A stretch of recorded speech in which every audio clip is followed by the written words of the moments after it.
Let me show you something else too. It's snowing, and look at that. The sun's trying to make its way through. Wow. It's kind of like a white Christmas. I'm dreaming of a white Christmas. Actually, no, I'm not, because I'll probably still be, well, maybe I'll be done. Hey, how about if I end my hike on Christmas and it starts snowing? That'd be nice.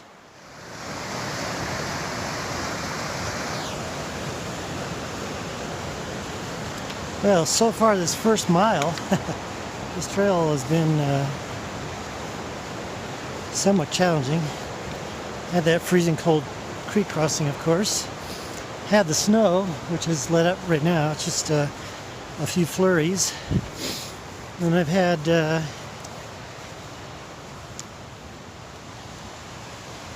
back that way some avalanche debris to get through. Scurry over some pretty big logs. And up here it looks like it's going to be more of the same. So it's going to be a long day, I think.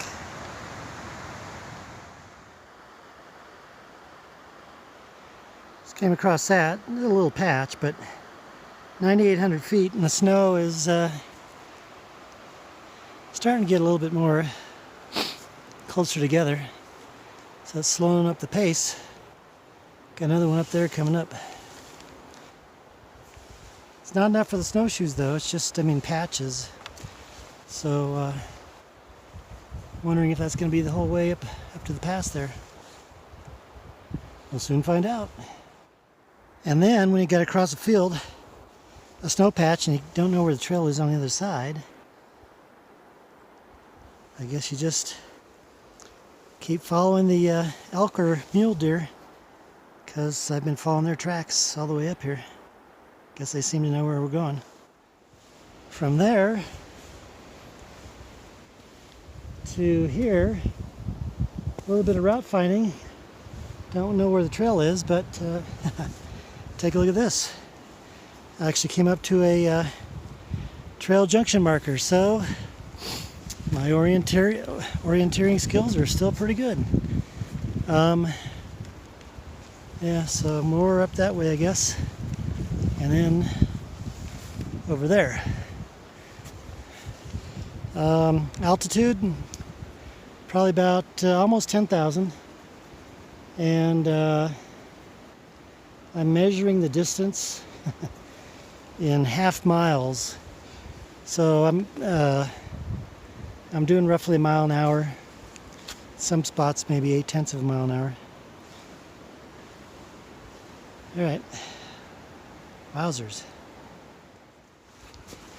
Let's see if we can cut across this without hitting the void.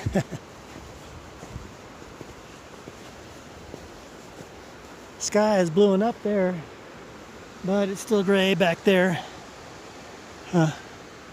Let's just get out of this before anything starts. There's a pass up that way.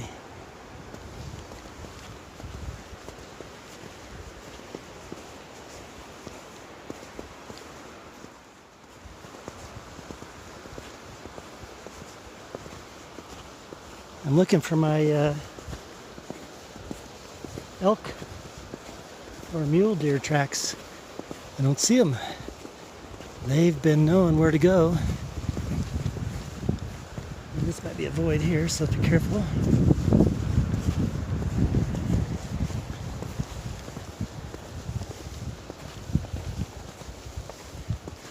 Aha. Gotta stay to the left of that. Okay, hitting the voids. See those? They're definitely not a person, they're bear tracks. So, it's going that way. I'll just follow it for a while.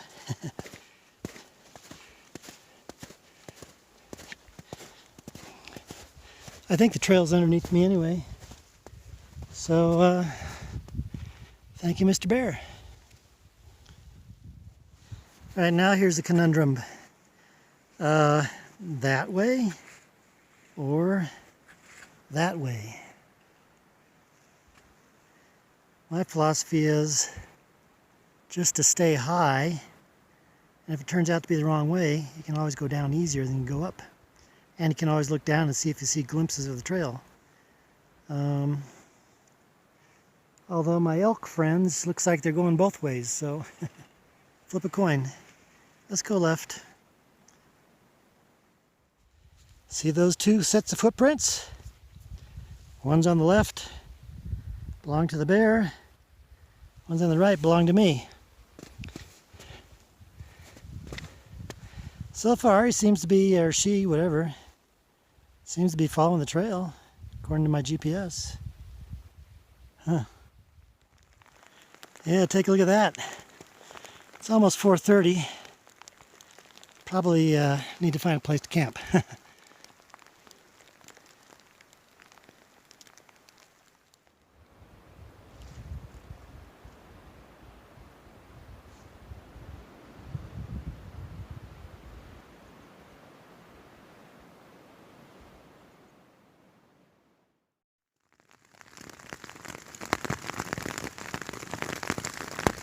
I think it's going to be one of those nights.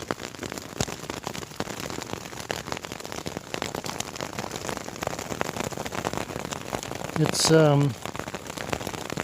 don't know what to call it, snow pellets? It's not hail, it's not snow,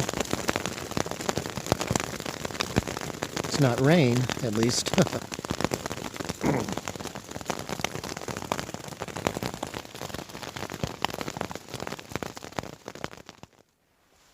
Guess what? It snowed last night. And I may have lost my elk tracks, so I'll really have to pay attention to the surroundings. And at least the sun has come out now. I got up a couple hours ago, but it's kind of hard getting everything all put together with just in that little cramped space there, because it was still snowing just as of about 15-20 minutes ago, and now it's coming down again. So time to get out of here and get going. Even with the snow though, it's still pretty packed, so I think I can make it without the snowshoes. And I got 500 more feet, maybe 600 more feet to get up to the top of the pass. Let's see how it goes. Oh, one other thing I wanted to mention too is that this camp spot was unplanned. My original goal was to get up and, where is it? To get up and over the pass yesterday, but because of the snow coming on and everything, or threatening to, I decided to stop early and get everything set up just in case it snowed, which it did. So up that way is the pass, and depending upon the conditions today, I've got about 10 miles to a place called 30 Mile Campground. So depending what the weather does, I may or may not have another unplanned camp spot tonight. 10 miles would be easy to do in normal conditions, but with the snow, like I mentioned previously, my progress is measured in half miles or maybe even yards at points, because you've got to do a lot of route finding without having an actual trail. So that's the plan for today, is to get up and over and down to 30 Mile Campground, and wish me luck. Who signed me up for this anyway? But it's fun.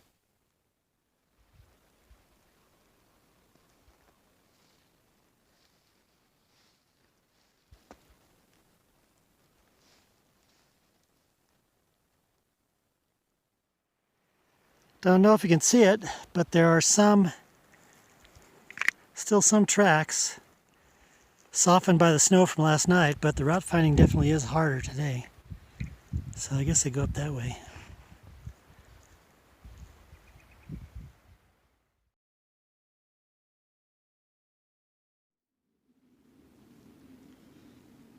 These elk tracks, they're really interesting. They go one place and then they split up and then they disappear. So then it becomes a bunch of route finding until you find them again. Just follow along the general direction where they're headed, because that's the general direction of the trail, which is the general direction of the pass as well. But it's really it's kind of funny to be following them, and then poof, they vanish. Now, of course, the one thing that's difficult in following the tracks today, like I mentioned earlier, is got about an inch or two of powder last night, so they're kind of indistinguishable a little bit. So the progress here is about 3/4 of a mile per hour. Maybe a half mile per hour when they get into the jumbled mess of fallen trees. So you know what's interesting also is that I only thought that this stretch was going to take a day. What I was going to do was come from Flint Creek up and over the pass, and I had to about halfway, you know, maybe about 2/3 of the way up. That's where I had to make camp.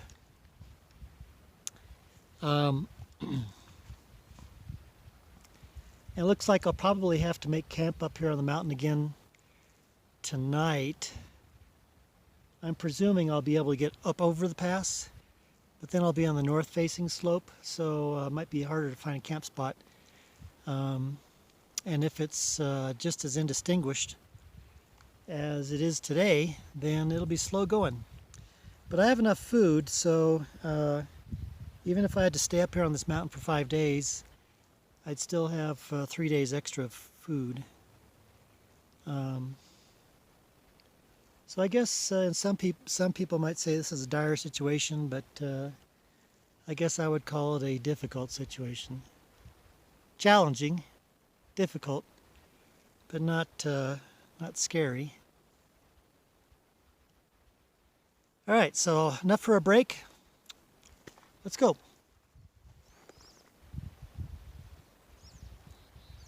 This is easy here. All right. I wish I could have this the rest of the way.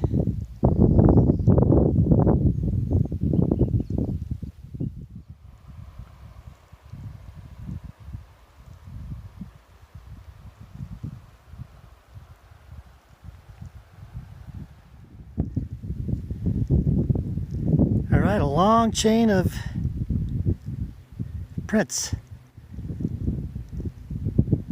Keeps going up there, and then it disappears.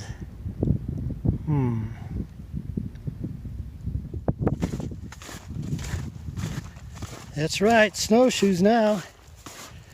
Last 2 miles are 2.2. The snow is getting real soft,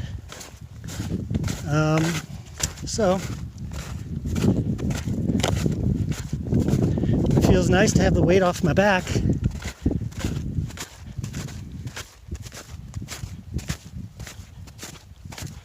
There it is up there. Weminuche Pass. A slight hitch. It's supposed to be down there, but that creek is not crossable. Is that a word? So I had to come up out of the trees here onto this little ridge.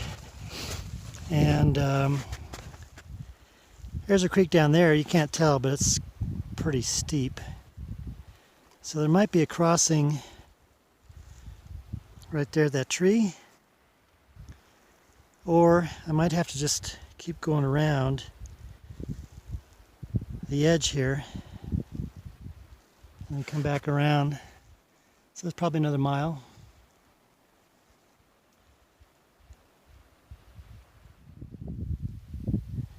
All right, the top of Weminuche Pass. Oh, think again. Almost there, almost there. And as you can see, it's snowing again.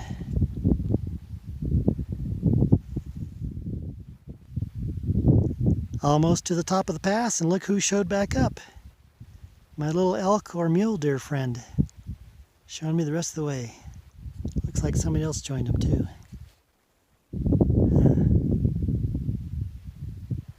Up and over and around that way, and then straight across.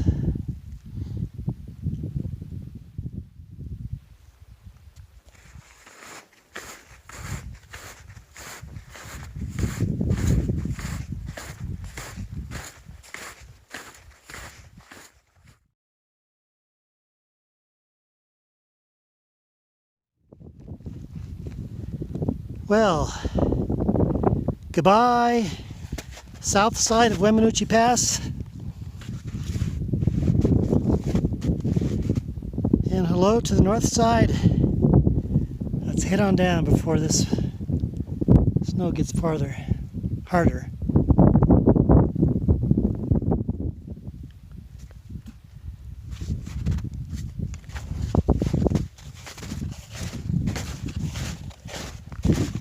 Going into kind of blue skies. Hopefully that lasts tonight, tomorrow.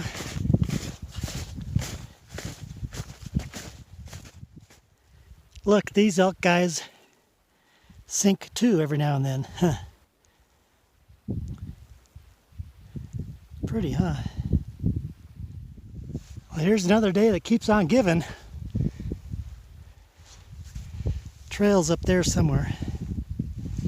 But look at that. Starting to get out of the snow. And I'd rather camp on dirt than on snow.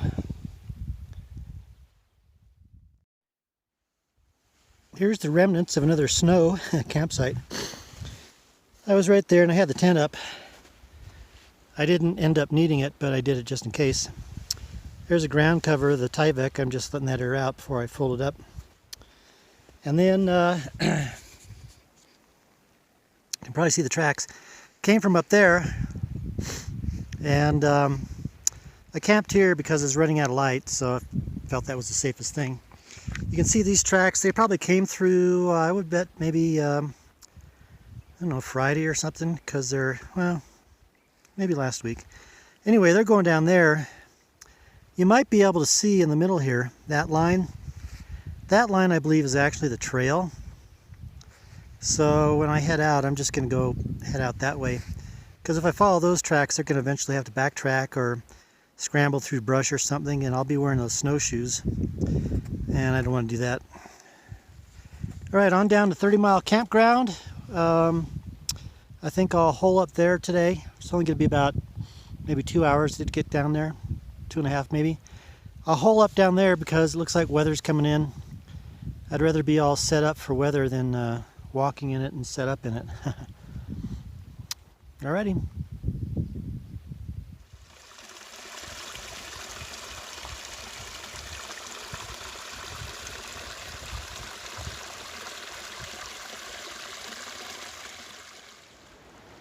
Guess what?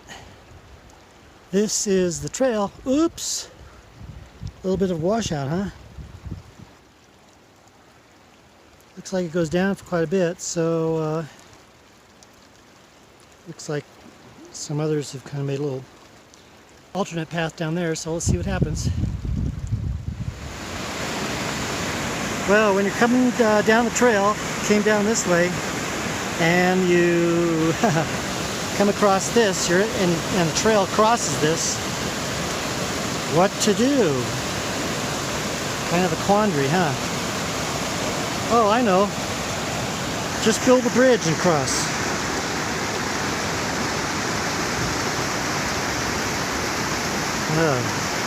And the funny thing is, now the snow starts, I've already taken the snowshoes off. I'll bear with it.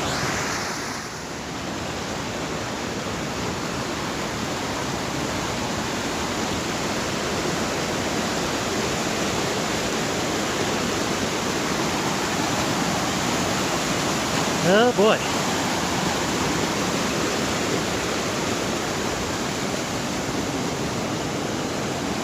Pretty and powerful. This is Weminuche Creek.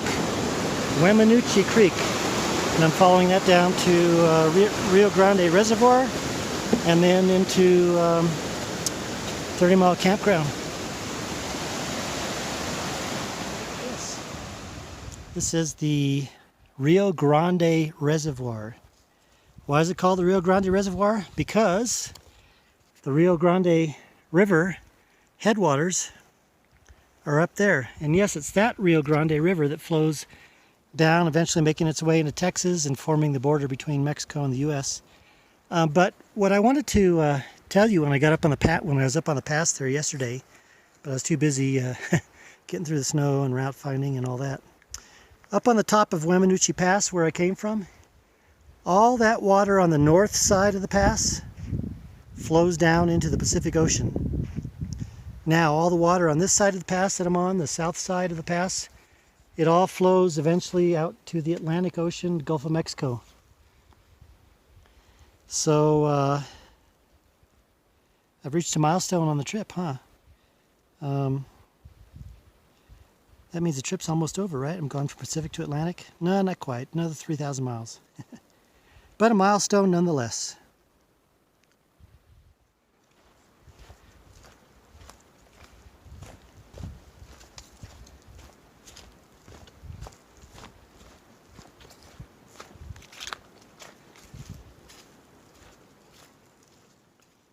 Well, after 3.5 days entering the Waminuche Wilderness and finally out, and 5 days since I left Durango, it was a challenge, that's for sure, and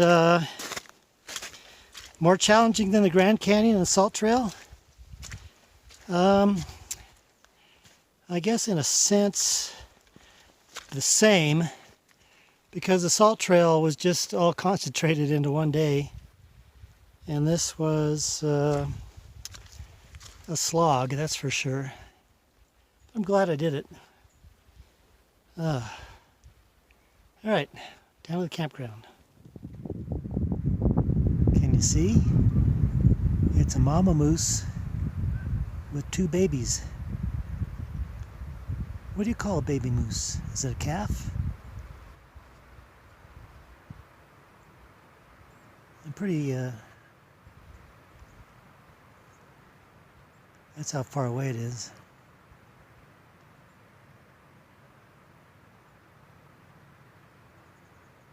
She's hungry.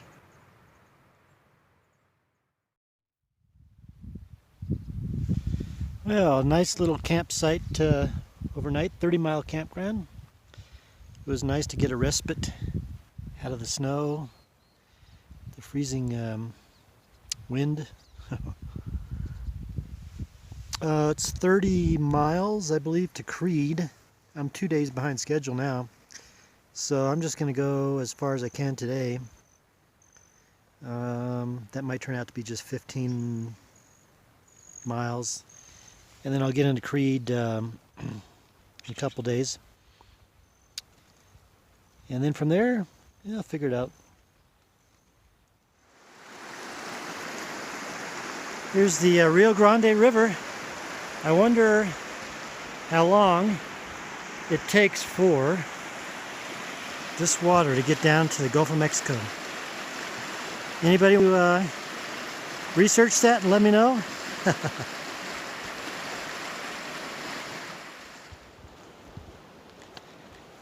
County Road 520, just left 30 Mile Campground. 2 days to Creede.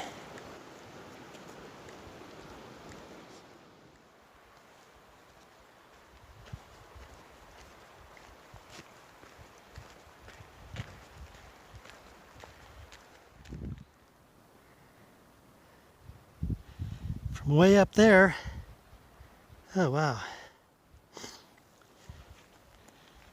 to down on the Rio Grande River down there, and then up here, and then still up.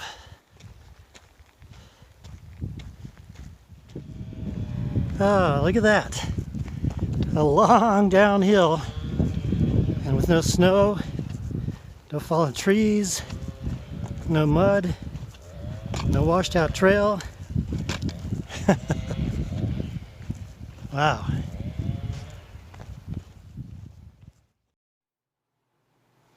Hey, look at that behind me. Spring has sprung. No, not really. I'm in Creede. I made it to Creede, and I'm in a place called the Aspen Inn. It's a nice little room. Let me show you what it looks like. Nice tall ceilings. And look at this. After, what, 8 nights, 7 nights? Got a bed, all right. And even a fireplace. Remote control even. Little couch. There's a deck out that way there. And then bathroom. All right, a nice warm shower. And look at this. I want to show you something else. There is even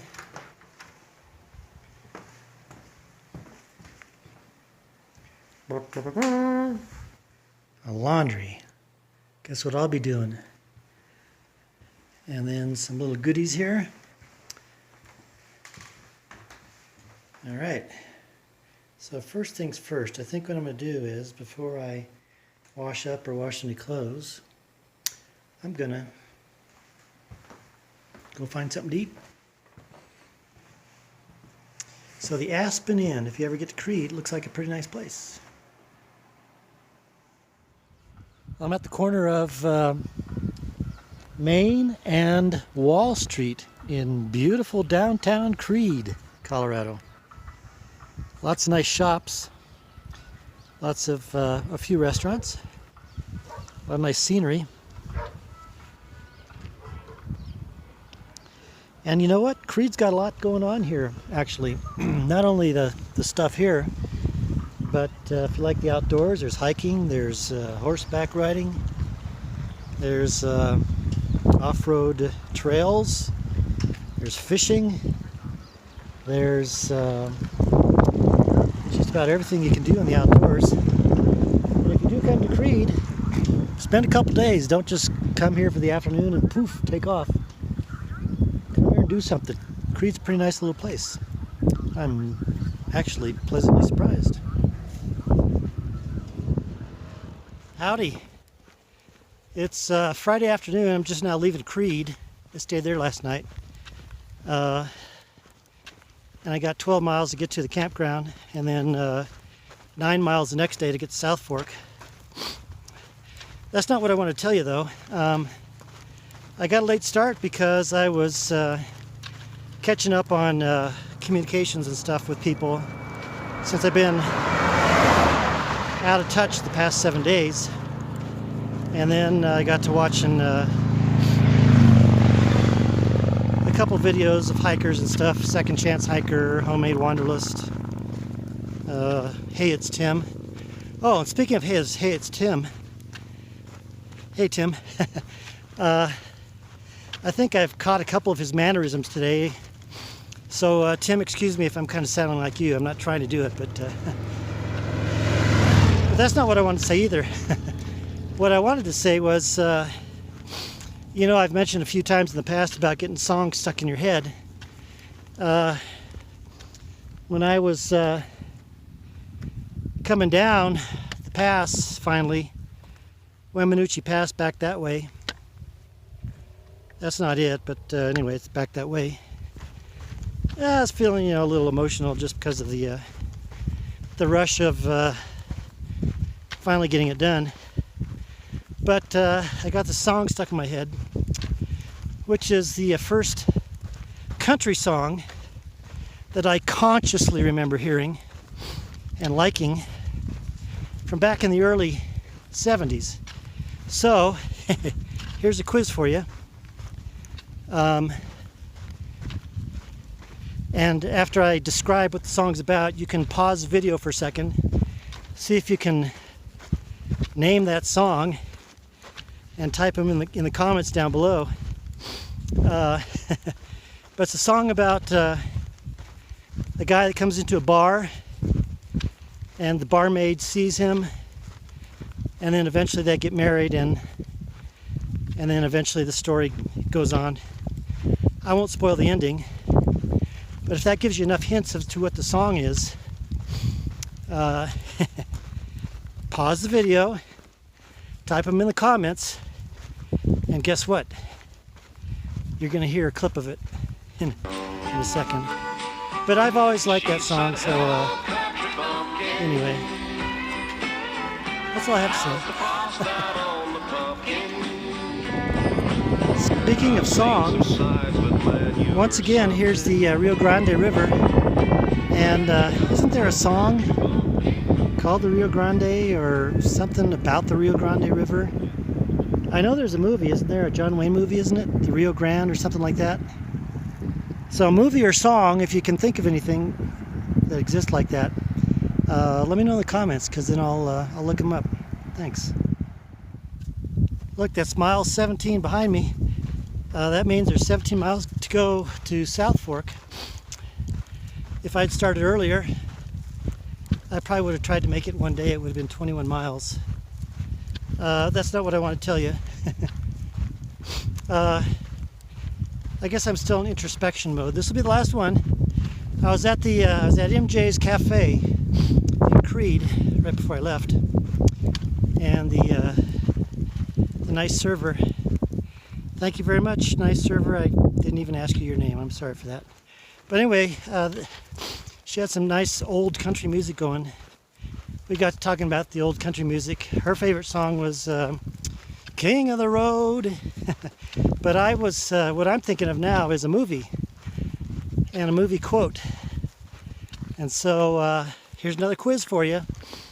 I'm going to say the quote, but I'm not going to say the end of it. And you have to pause the video and type in what movie you think it is. Okay, ready? Here we go. At night, when the house was dark and there was nothing to do, I'd always remember. Okay, what or who did he remember? Pause the video and type it in. Okay, did you do it? All right. At night. But at night time, when there was nothing to do, the house was dark and there was nothing to do, and the house was all empty, I'd always remember Jenny. I'd always think of Jenny. Forrest Gump. All right, that's the last one for now. This here is called the Wagon Wheel Gap. And the first settlers arrived here in the 1840s. I'll put a little graphic here, I'll show you. They came up here in the 1840s. The Denver and Rio Grande Railroad eventually came up here. And then I guess more and more people came, and that eventually then caused boomtown for Creede. And if you're looking at the graphic, fishing became popular here. And if you're looking at the graphic, look at what the limit was. Instead of being able to catch, just 2 fish or whatever, they had a limit of 20 pounds or something like that. So, Wagon Wheel Gap's pretty pretty. It's pretty pretty. It's nice and pretty. It's darn pretty. However you say it in this down tarnation language here. Once again, the Rio Grande River. I'm about 5 miles to the campground. I just stopped through here, a place called Cottonwood Cove. It's a little place where you can either rent or buy little cabins right here amongst the cottonwood trees. And they even have a nice little restaurant in here. It's open Thursday to Saturday in the evening.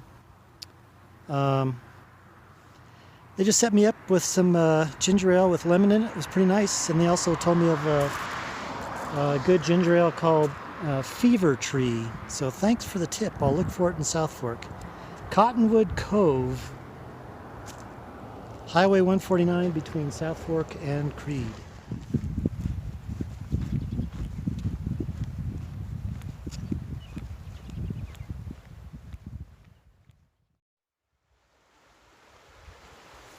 Can you see that behind me?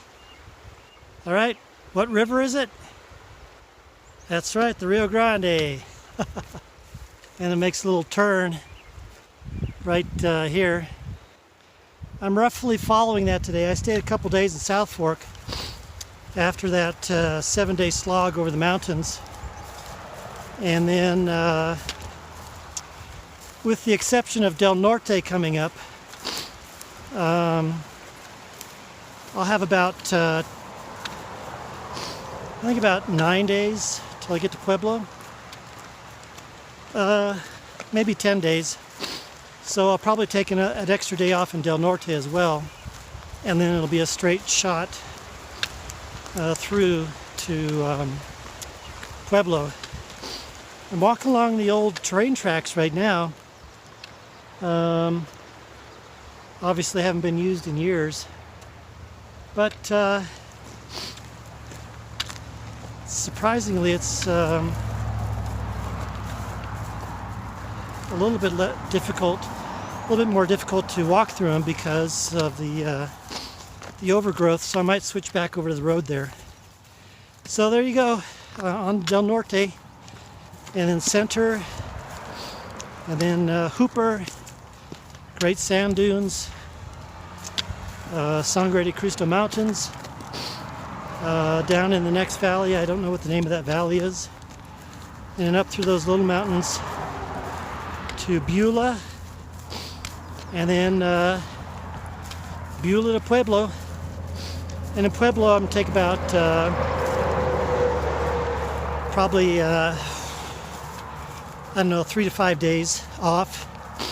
I have to go up to Colorado Springs to swap out some gear, and so we'll see. All right, South Fork to Del Norte on the train tracks.